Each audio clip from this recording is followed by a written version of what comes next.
Hello friends, मैं Shweta Oberoi, astrologer, numerologist, vastu specialist Delhi से। आज हम बात करने वाले हैं सूर्य की। सूर्य महाराज आ रहे हैं मकर राशि में। मकर संक्रांति है जिसे सबसे ज़्यादा शुभता मानी जाती है। हर अलग अलग देश में अलग अलग तरीके से सूर्य की मकर संक्रांति मनाई जाती है। सूर्य मकर राशि में आते हैं तो बहुत से लोग कहते हैं कि पिता पुत्र के घर आए हैं, लेकिन यहाँ पर थोड़ा सा समझने की ज़रूरत है।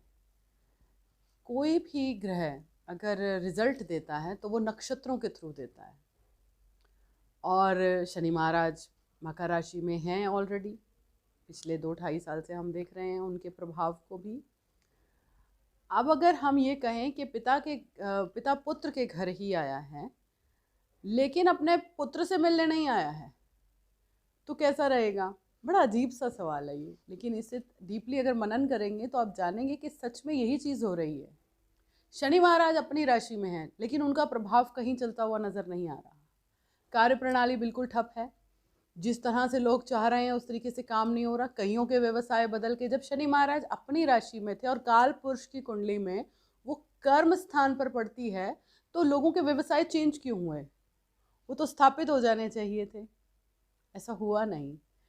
सरकार की चली, लॉकडाउन लगे, बहुत सारे ऐसे फैसले लिए गए जहाँ पर आम जनता परेशान हुई। क्यों? इसके पीछे एक लॉजिक है। हर जो राशि है वो 30 डिग्री की है। 2.5 नक्षत्र में से होकर कोई ग्रह गुजरता है एक राशि में से, और वहाँ पर 3 नक्षत्रों के फ्लेयर आते हैं। पहला नक्षत्र आता है उत्तराषाढ़, जो कि सूर्य का अपना नक्षत्र है। यानी कि सूर्य अपने ही घर आए हैं, अपने ही नक्षत्र में आए हैं, तो प्रभाव उन्हीं का रहेगा। ठीक है। उसके बाद सूर्य के बाद आता है श्रवण नक्षत्र। फिर सूर्य आए चंद्रमा के नक्षत्र में। श्रवण नक्षत्र को बहुत ही अच्छा नक्षत्र कहा जाता है। श्रवण नक्षत्र चंद्रमा का है। चंद्रमा सूर्य का मित्र है, और वो अपनी मित्र की राशि में आके बड़ा कंफर्टेबल हो जाता है। तो यहाँ पर फिर भी शनि महाराज का कुछ नहीं है। उसके बाद आता है धनिष्ठा नक्षत्र, जो गवर्नमेंट सेक्टर, सरकारी नौकरी वालों के लिए, सरकार से जुड़े कार्य करने वालों के लिए परफेक्ट माना जाता है। अब इन दोनों के बीच में श्रवण नक्षत्र में ही देखा जाए कि मंगल महाराज उच्च के हो जाते हैं। तो इस राशि में, जिसे हम शनि की राशि कहते हैं, उन पर प्रभाव तो सबसे ज़्यादा सूर्य, चंद्र और मंगल का रहता है। और इसीलिए शनि महाराज कुछ कर नहीं पाए। लोगों के काम चेंज हो गए, बदलना पड़ा लोगों को अपना व्यवसाय। बहुत से लोग जो यूपी, बिहार से दिल्ली में रह रहे थे या कहीं और रह रहे थे, उनको अपनी जगह वो छोड़कर अपने गांव वापस जाना पड़ा, या अपने शहर, अपने मुल्क वापस जाना पड़ा। क्यों? इसी कारण से, क्योंकि सूर्य एक दिन में 1 डिग्री चलता है, स्थिरता नहीं है। चंद्रमा 2.5 दिन में राशि बदल देता है, स्थिरता नहीं है। मंगल 42 दिन के अंदर, 42 से 45 दिन के अंदर राशि बदल देता है, स्थिरता नहीं है।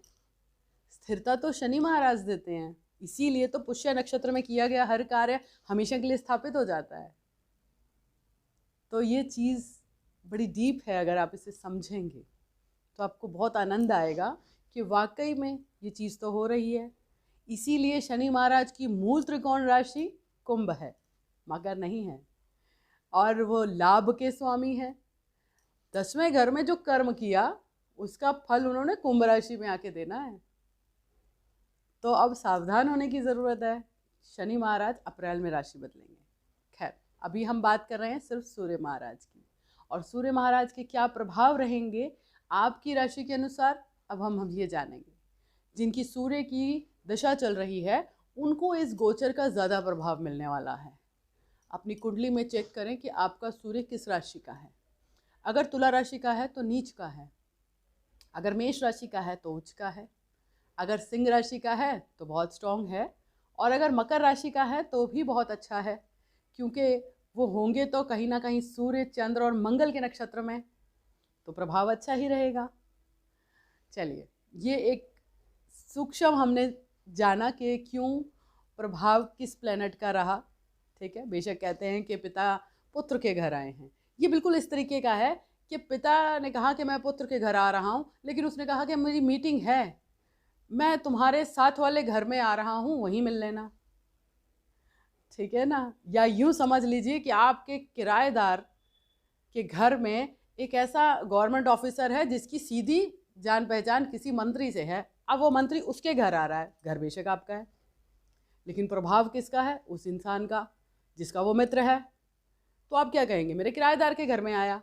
नहीं, आप कुछ भी नहीं कह सकते, क्योंकि वो आपके किसी लाभ का नहीं है। चलिए अब बात करते हैं मेष राशि वालों की।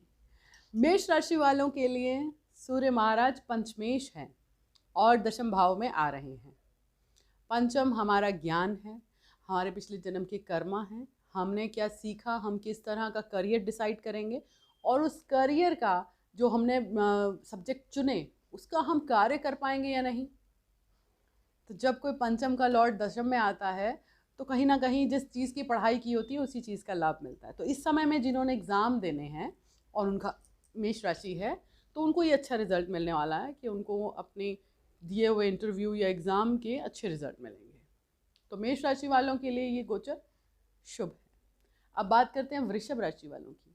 वृषभ राशि वालों के लिए आ रहा नवम भाव में, दशम से नवम उसका 12th हो जाता है, जिसके कारण कर्म किए हुए काम के वो रिजल्ट स्लो कर देता है। दूसरा, वृषभ राशि का मित्र नहीं है सूर्य, क्योंकि वृषभ राशि का स्वामी शुक्र है। ऐसे में यहाँ पर छठे के स्वामी हैं, सॉरी छठे के नहीं, 4th हाउस के सुख भाव के स्वामी हैं और नवम में आए हैं। भाग्य उन्नति कर देंगे, ज़्यादा से ज़्यादा आप वाहन या घर बदल सकते हैं इस गोचर के अंदर। अब बात करते हैं मिथुन राशि वालों की। मिथुन राशि वालों के लिए ये आ रहे हैं अष्टम में। ये यहाँ पर 3rd हाउस के लॉर्ड हैं। एक तिक भाव का स्वामी तिक भाव में ही चला गया, एक विपरीत बना रहा है, लेकिन यात्रा ना करें इस समय में, कोशिश करें कि यात्रा टाल दें।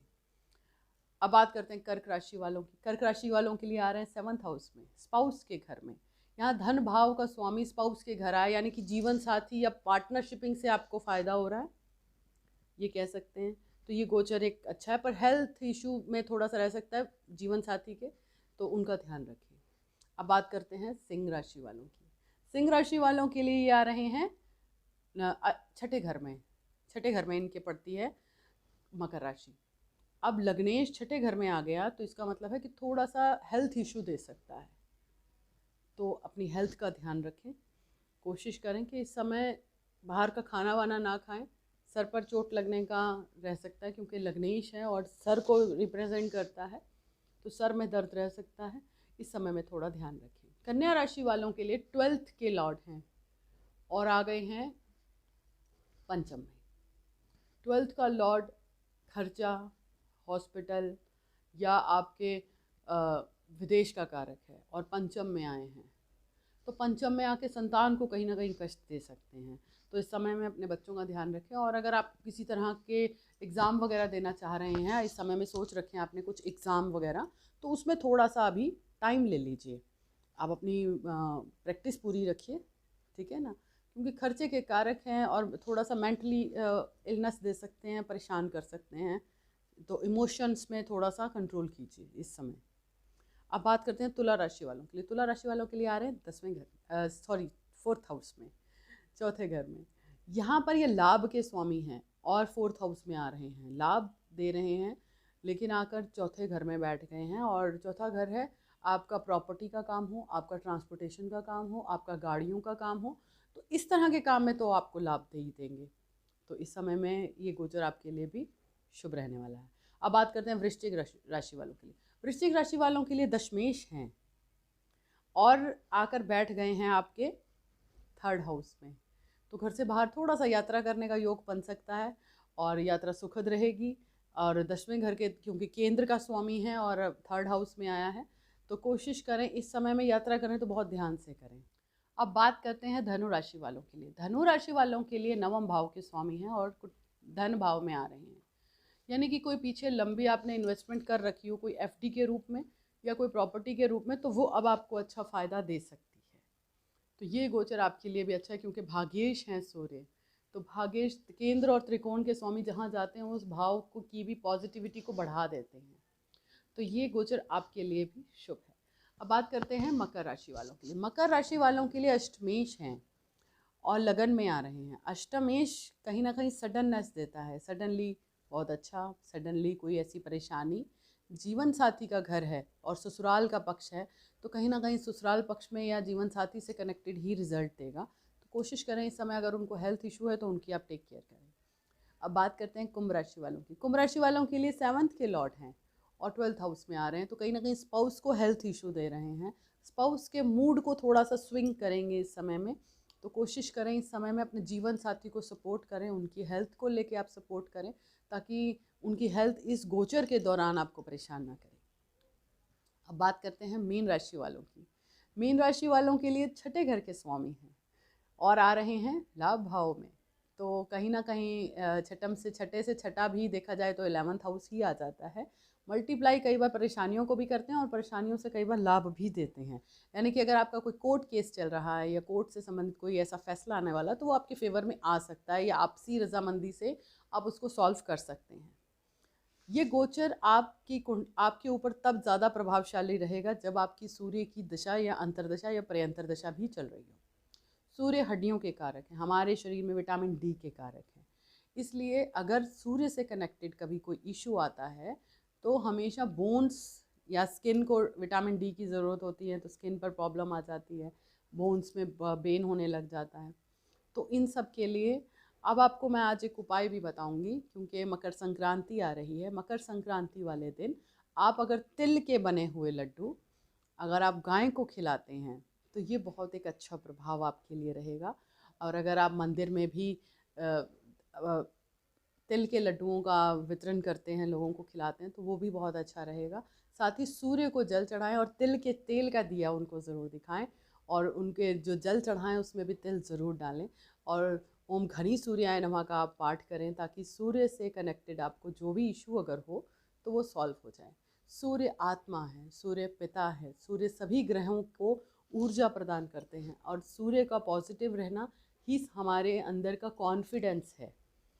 कि क्योंकि सूर्य जो है वो राजा भी है और हमारे अंदर आत्मा का कनेक्शन रखता है। अगर सूर्य कहीं पे इफ़ेक्ट करे, नेगेटिव इफ़ेक्ट कर रहा हो, तो आप सूर्य को जल दें। और सूर्य से कनेक्टेड जो लोग हैं या जो भाव हैं, उन भावों से कनेक्टेड आप चीज़ों को सॉल्व करें। अपने पिता से अपने संबंधों को सुधारें, अपने पिता से माफ़ी मांगें अगर वो आपसे नाराज़ हैं। अगर कहीं कोई इफ़ेक्ट ऐसा आ रहा है बोन्स को लेके, स्किन को लेके, आपके अपने कॉन्फिडेंस को लेकर, और गवर्नमेंट सेक्टर से जुड़ी चीज़ों में अगर आपको नेगेटिव ऑफिस रिजल्ट मिल रहे हैं, तो सूर्य को अच्छा कीजिए, अपने पिता से संबंधों को मधुर कीजिए, सूर्य को जल चढ़ाइए, सूर्य आदित्य का पाठ आप कर सकते हैं, ओम घने सूर्याय नमः का मंत्र का जाप कर सकते हैं, और उसमें तिल ज़रूर डालें, लाल चंदन ज़रूर डालें और उन्हें आप चढ़ाएं, ताकि आपके कुंडली में सूर्य जिस भी स्थिति में हो वो आपको पॉजिटिविटी देने के लिए, एक प्रभावशाली रिजल्ट देने के लिए तैयार हो जाए। ये गोचर बताने का मतलब सिर्फ यही रहता है कि इन प्रेजेंट अगर आपको कहीं कोई गलत अनुभव आ रहे हैं तो आप सावधान हो जाएं। रिजल्ट तो 100% तब मिलेगा अगर आपकी दशा भी सूर्य की ही है। और अगर फिर भी कहीं कोई सवाल है आपके माइंड में, तो स्क्रॉल के नीचे मेरा नंबर चल रहा है, आप मुझसे संपर्क कर सकते हैं। अपने जीवन में सुख, समृद्धि और शांति लाएं। अपने घर, अपने परिवार का ध्यान रखें। बाहर कम से कम जाएं, घर पर रहें, घर में बच्चों के साथ, अपने परिवार के साथ ही समय गुजारें। कोशिश करें कि कोरोना जैसा अभी भी, जैसे पहले ओमिक्रॉन आया, फ्लोरोना आया, तो ये जो आए हैं नए वायरस, आपके बच्चों को, आपके घर के बुज़ुर्गों को, बच्चों को कोई इफ़ेक्ट ना कर सके। अपने घर रहें, अपने घर परिवार को, अपने सबको समय दें, ताकि आप अपने जीवन में सुख, समृद्धि और शांति को अनुभव कर सकें। जय माता।